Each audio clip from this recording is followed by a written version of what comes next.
In this lecture, we will continue with the lithography process. In particular, we are going to look at resist processing. In the earlier lecture, we discussed in detail about the pattern transfer and how this intermediate layer, when you are doing indirect pattern transfer, is very important. And one need to understand the property of this indirect pattern transfer, and also importantly the intermediate layer quality.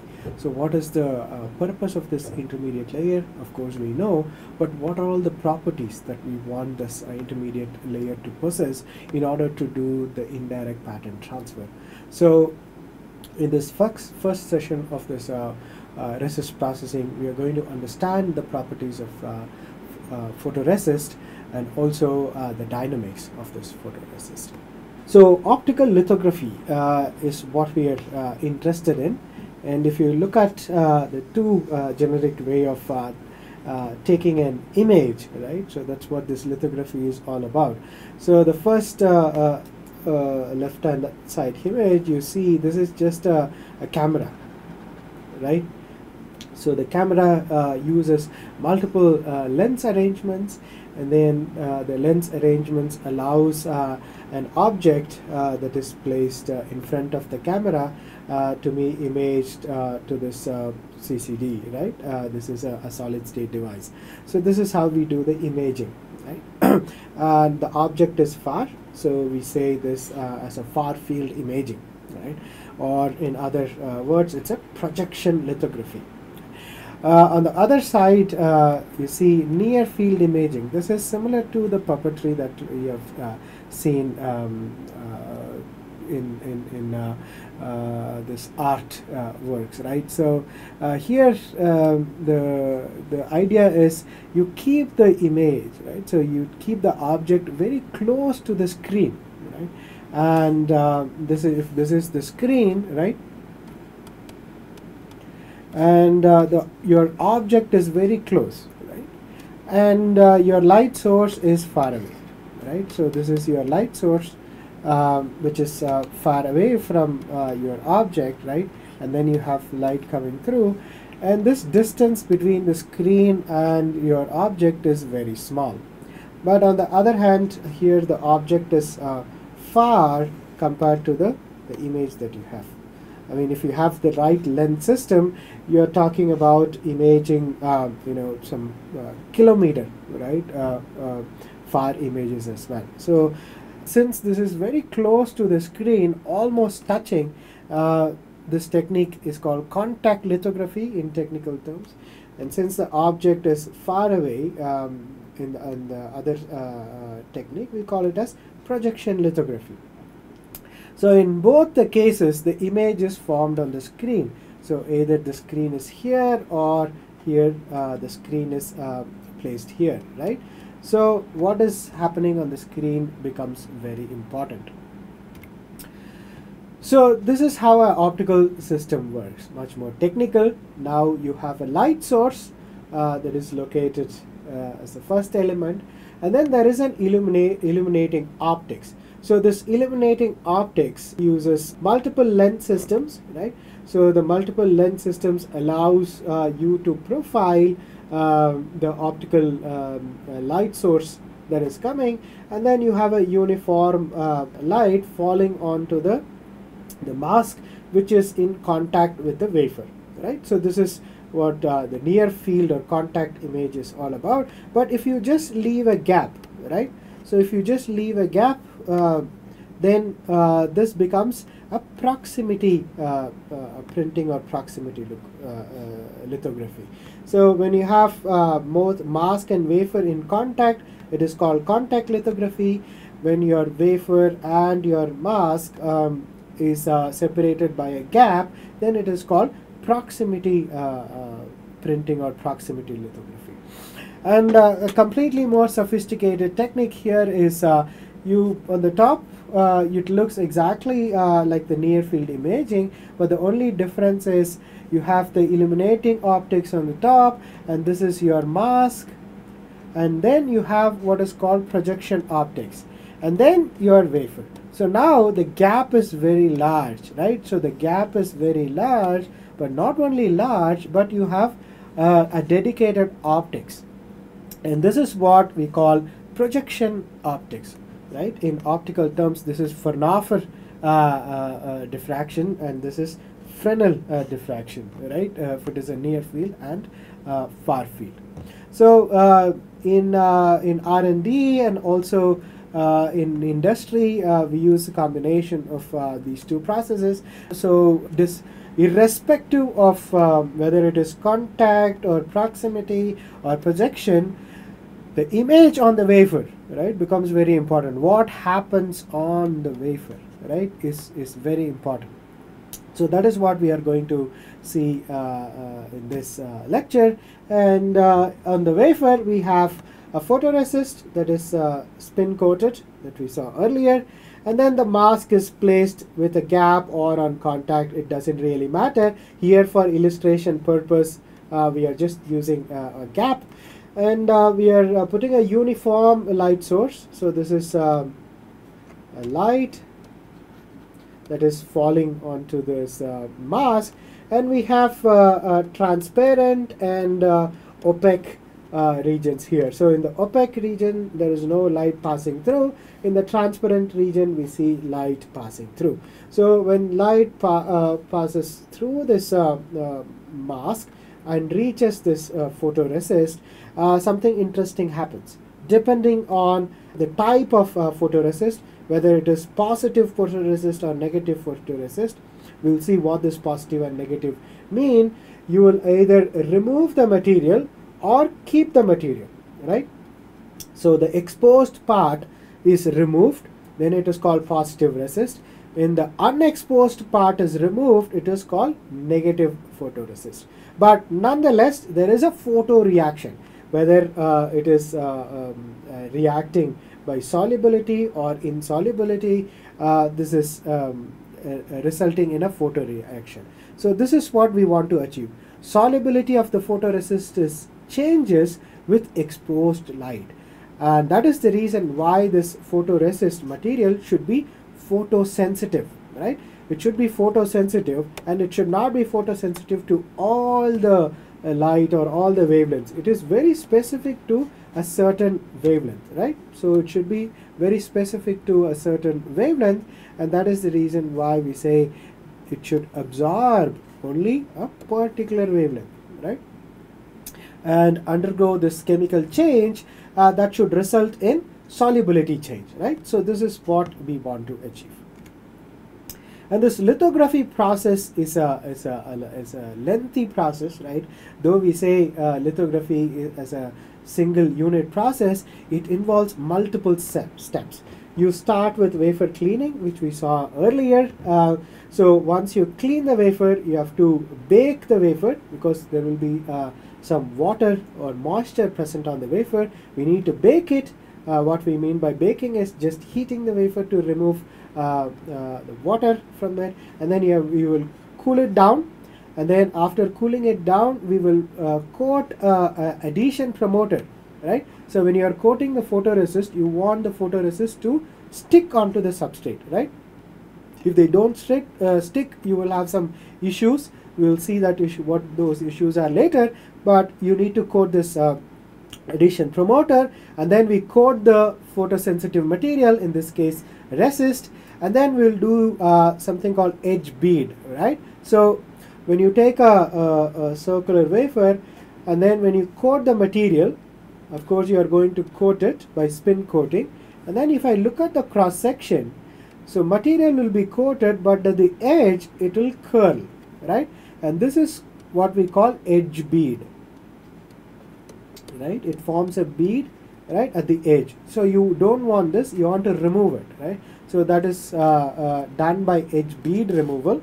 And after edge bead removal, what we are going to do is we will use a baking step in order to remove the solvent present in the coated material, right? So there will be solvent, so we have to remove the solvent. So that's why we bake this material to remove the solvent. And then after baking, we will also cool it down, because baking always happens at high temperature. We want to bring the wafer to room temperature. And once it is cooled down, you will now expose, right? Now you will illuminate it. After illumination, again you cool it down, because illumination will create some heat because light is absorbed. And then after cooling down, you also bake it. It's called post-exposure bake. And then cool it down. And then after cooling it down, you develop. And this is an important step that dissolves whatever is exposed during your exposure step, right? And after developing, you rinse it, because this is a wet process. We remove that developer by using a wet process here, by using deionized water. It's a clean water. And then we again do dehydration bake, and then we cool it down, and then we take the wafer out. You see, all these steps are required, right? So if we have to name it 1, 2, 3, 4, 5, 6, 7, 8, 9, 10, 11, 12, 13, 14, 15. There are 15 steps, right?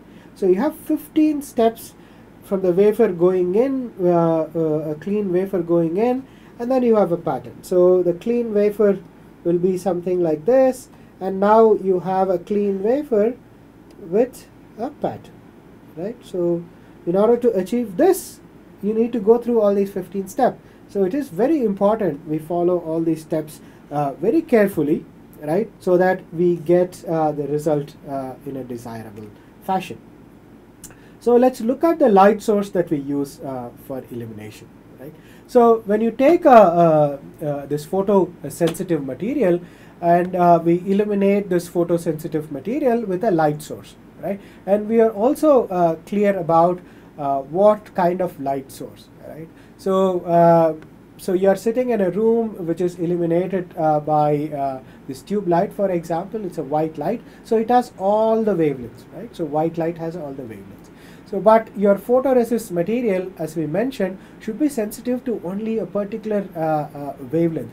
Why? Because if it is transparent to any wavelength, if you coat the material and then if you expose it to the atmosphere, because you don't do this in dark, right? There will be always some presence of light. So that illumination itself will bring in the chemical change. So you don't want that to happen. So that is the reason why you want to make this photoresist only responsive to a particular wavelength.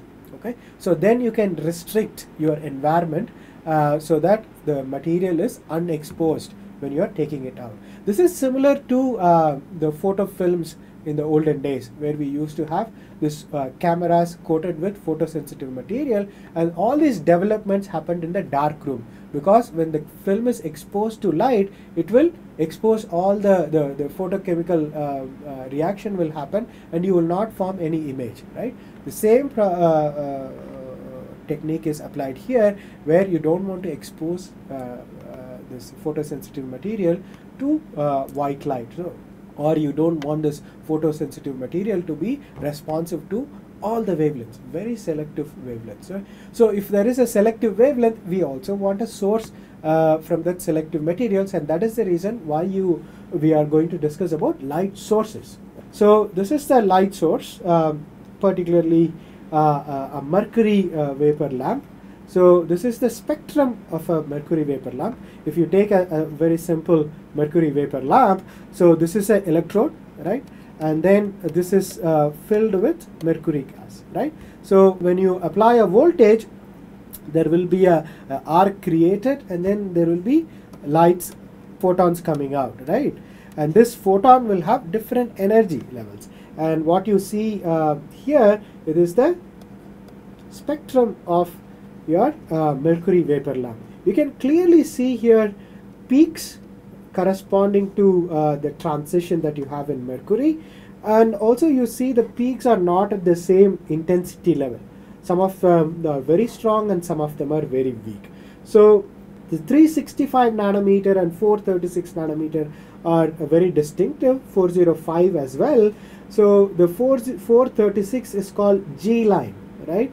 And then 365, it's called I line, right? So this is signifying different emissions from this mercury lamp. And this 254, right, this is called deep UV. So 248 in particular is what we use, but this whole region is deep UV. So you also get deep ultraviolet emission from mercury vapor lamp. So now if you use a mercury vapor lamp, you will get this whole spectrum, right? So that is the reason why mercury vapor lamp, almost will look like a broadband white light source, because you have all the wavelengths here, right? So you go from blue to yellow wavelengths here, yellow to orange, right? So combination of all these wavelengths will make your vapor lamp look almost white, right? So as I mentioned, we don't want all these emissions, right? So we will restrict ourselves to particular region. So if I filter this I line, we call it as a I line light source, and if I can also filter out this 346 and use it. So these are all different regions one can use, and the light source, lamp light source cannot be used standalone, right? Because it emits all these wavelengths, and that is the reason you should always have a filter, so that you can filter out a particular region. For instance, if you have multiple peaks like this, right? And then the filter will have, it will be a band stop filter, right? A band pass filter. So where only it will allow this particular region to pass through. So the result will be only this particular region will come out. All the other light sources we are going to kill, right? So this is how we make this light source. And this mercury vapor lamp is used even in CMOS. Even today we use it for dimensions, below greater than rather 350 nanometers, right? So as I mentioned, back-end compatible process or metal lines or large features can be fabricated using this technology, right? So all the CDs that are pretty large can be used using this. So this should be greater, right?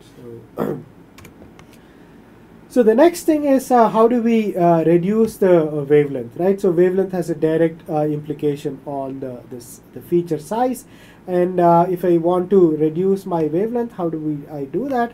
I use deep UV light source, right? In the previous slide we saw mercury vapor lamps where the emission in deep UV is pretty small, right? Very small intensity. So we go to the halide based excimer lasers, right? So argon fluoride or krypton fluoride gases are used to generate 248 nanometer or 193 nanometer deep UV light, and which is used for 90 nanometer or 650 nanometer technology. And right now we are using 193 nanometer for advanced CMOS technology. And this is all excimer lasers, right? And this is halide base, and you can choose your halide. Based on the halide you use, you can get the right wavelength. This is all about the energy levels, right? If you increase the energy level, you get a lower wavelength laser, right? So xenon fluoride lamps, it's around 342, right? And then if you go for argon fluoride, you're looking at 248 nanometer. Krypton fluoride and argon fluoride is 193, and then just fluorine based you can reduce it to 158 nanometer. So the choice of your halide dictates your wavelength, right? So unlike a simple light source, these excimer lasers are exotic. So exotic not just because we are using halides and gases, because the system itself becomes very interesting. You can see here, this is the light source that we have. It's not just a simple tube. It has water cooling that you can see here, and then you can see multiple cavities right, that is all cooled, right, and then very active electronics that is sitting here, right, and this is the gas and then the pressure control chambers that you see here. So this becomes a very complex system, right, for one to use. The reason for that is that the transition itself is very important to control, right? So this is at the system level, so that you can appreciate why halide-based device, halide-based systems are much more interesting in terms of system engineering. So this is a mercury lamp. So you have a lamp source and then you have a mirror, right? As good as any illuminating system, and then you have a mirror that projects it to a filter. So this is the filter that you see here, and then this filter will choose whatever wavelength we are interested in, and then you have again another illuminating optics which is trying to make a uniform distribution, right? So you have a light a lamp sitting here, and within two mirrors you get a very uniform illumination onto the wafer, right, and to the mask plate in this case. So the system is very simple optics. But if you look at the halide based or fluorine based system, it has a chamber. So this is a master oscillator and this is a power amplifier. So you have an external pump signal which goes through this master oscillator, and this master oscillator actually creates this particular pulse, or in this wavelength scale, that particular wavelength that you are interested in, and then it feeds into this power amplifier, right? So the power amplifier also has this, both the chambers do contain the fluorine based or whatever halide that you are using, but the only difference here is this is a very simple system where you take a very low energy photon and then you put it into this power amplifier, and this power amplifier has a cavity, so where the light will be bouncing back and forth, and this is what makes this system really highly energetic, and once it achieves the energy, the light is taken out, right? So why we need this master and power amplifier? The question here is this master oscillator always operates at low power so that you can have this wavelength stability, because wavelength stability is very important, so that your illumination wavelength is always kept at the same point, so that your resist can respond to that wavelength. So if you increase the temperature of this master oscillator, there will be oscillations in your wavelength. So you don't want that to happen, and that is the reason why your master oscillator is operated at low power, while your power amplifier is operated at high energies in order to use it for illumination. So that is about our light source. And next thing is the photoresist, right? So now we understand about the light source. So now let's come to the wafer side where we have the photoresist. So photoresist consists of three important elements. One is the base material, it's a polymer, a resin material, and then we need a photosensitive substance which is called sensitizer, and then we add a solvent to make sure that this is in a liquid form so that you can spin coat it. So these are all the three constituents of a photoresist. And once we spin coat this, as I mentioned, we need to understand about absorption, right? How the light gets absorbed into this system. So a simple law that you can use to understand this absorption is this Lambert's law, where the absorption along the length is dictated by the absorption coefficient and the intensity that you have, right? So this absorption coefficient is per unit length.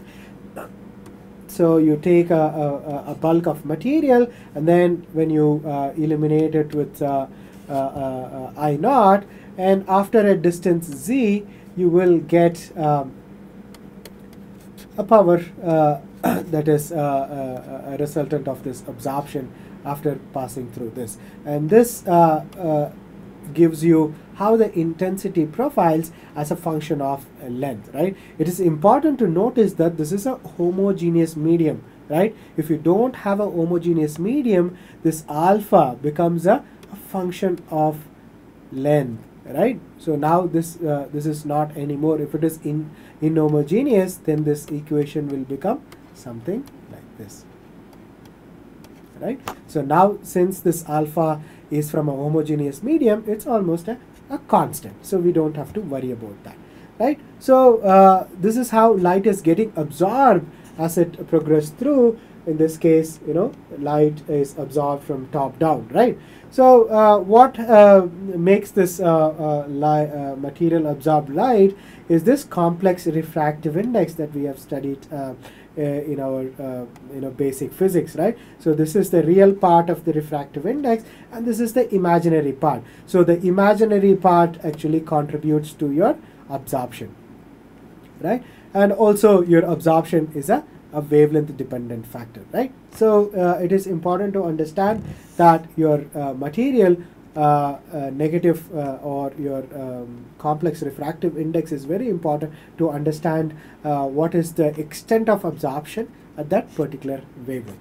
And this is all nicely explained by Beer's law, where the total absorption, right, in the medium depends on absorption of the individual constituents, right? So in our case, we had the resin, we had a photo sensitive material, and then we have solvent, right?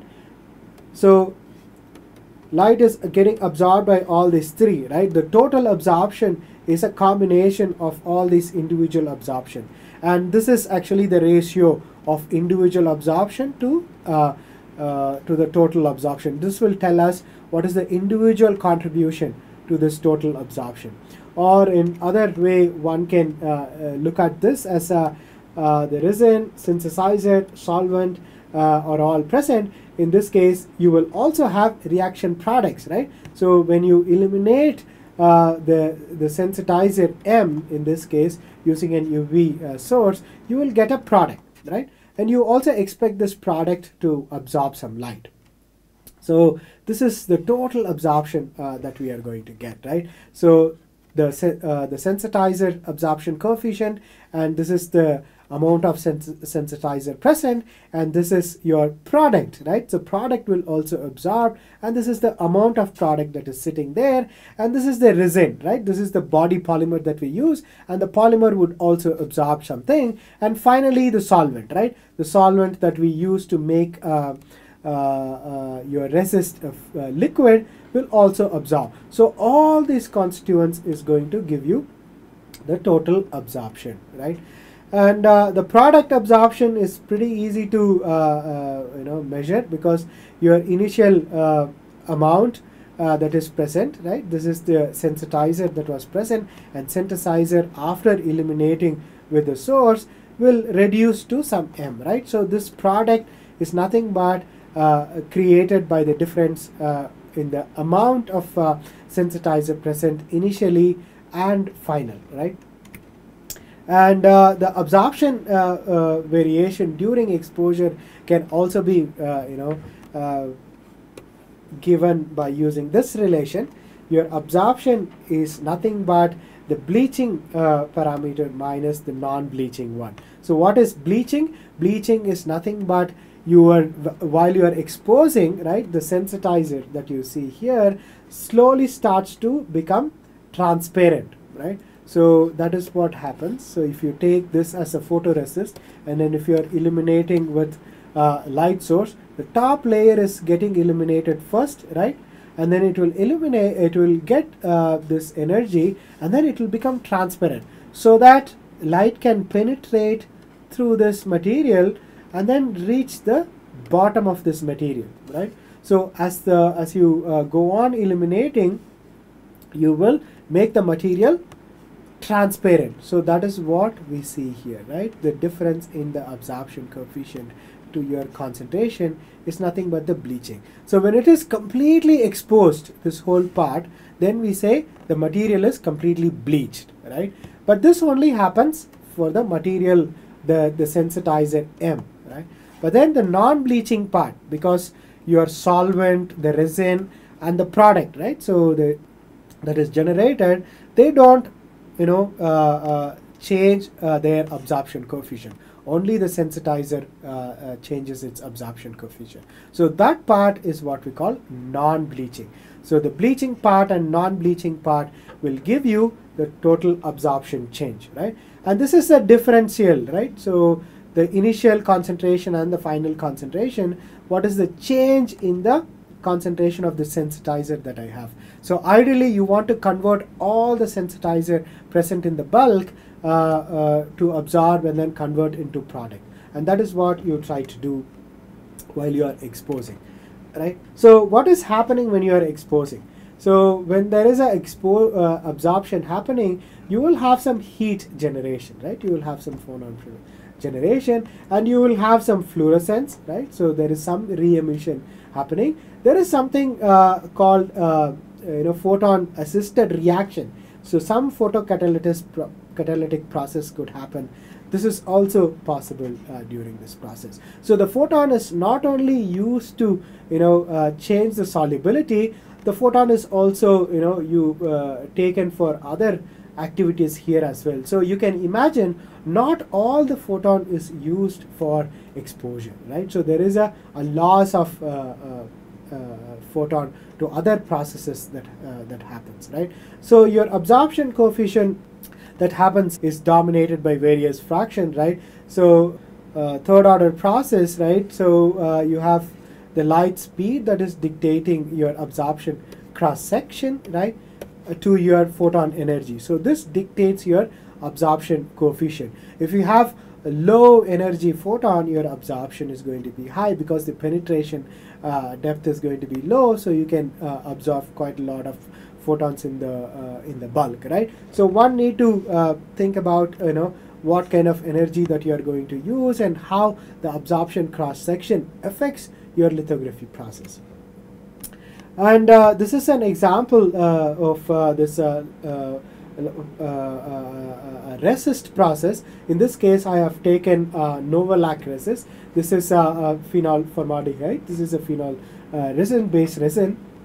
And when you illuminate with the light source, you will get some photoactive component, and then this photoactive component will make this material dissolve, right? So that is what we are trying to do. An insoluble sensitizer that you have in this resin becomes soluble, right? So this N2 group, right, is removed, and then this oxide, the exchange of this oxygen, right? So how do we achieve this sort of exchange process is what we are interested in, and this is what happens in the presence of exposure, right? You put in a photon. When you put in a photon, you can take out this nitrogen that leaves your dangling bond here, and then this dangling is going to be rearranged, right, in the presence of this oxygen and carbon in the bulk, and it will rearrange in this format, right, what you see here. So after rearranging, this is still insoluble, right? So you are only exposed and you have this material here. So what you need is water, right, or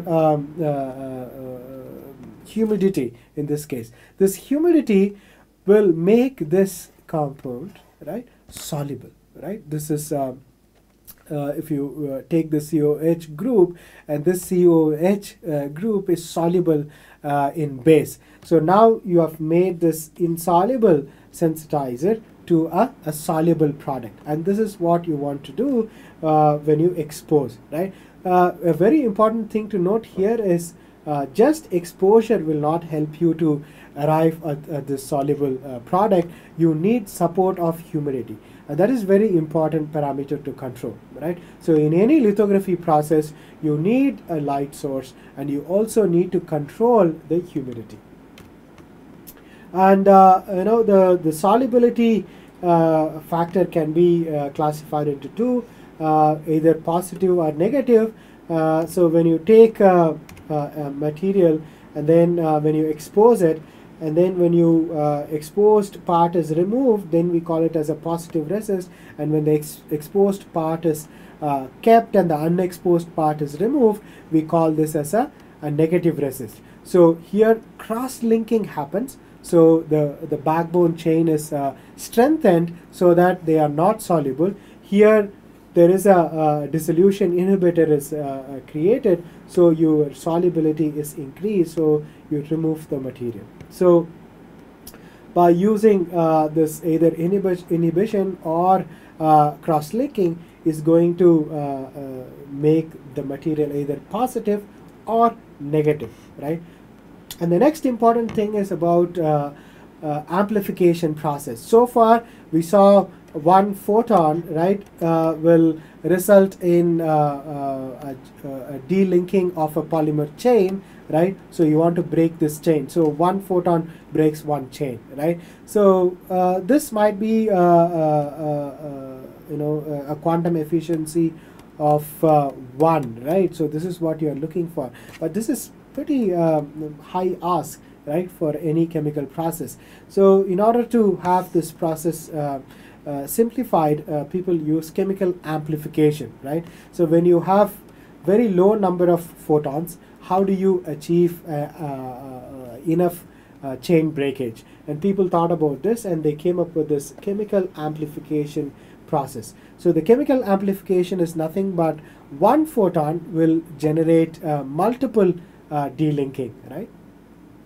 And that happens using this. So this is the solubility, and you take a simple resin and then we bake it, the solubility goes down, right? It goes down because you are removing the solvent, so it becomes hard, so your solubility goes down. But now when you expose it with your photon and you also had some energy, this is post exposure bake, right?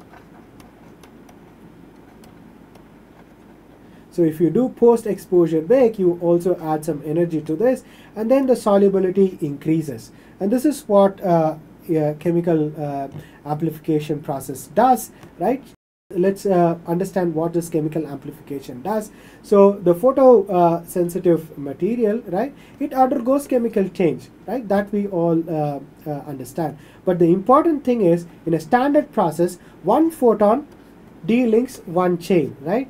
But in a chemical amplification, one photon alters many chemical reaction, and this is what makes this process much more efficient. So typically it can delink about 100 to 1000 number of chains, right? So this is what this chemical amplification is all about. So you don't need a lot of photons, so you need less energy elimination so that you can delink a lot of this. So I would like to leave you with this final image so that you can think about why all the lithography looms, right? This is Intel manufacturing unit, right? And then this is nanoscience fab at IISc. These are all the two lithography tools. One is electron beam lithography and the other one is optical lithography. You can see all these rooms are yellow in color, right? So why this is in yellow in color? Think about it, and then we'll discuss this details in the next lecture. So with this lecture, we are now understanding how this resist process works, what is the property of resist, and how elimination helps in changing the solubility, which is very important factor, right? And it can be positive or it can be negative. And also we saw how this amplification is again adding an additional dimension in handling this solubility and also the power that you need in order to create this solubility, right? So with this we more or less understand the photoresist. In the next lecture we will understand more about the kinetics involved in this photoresist.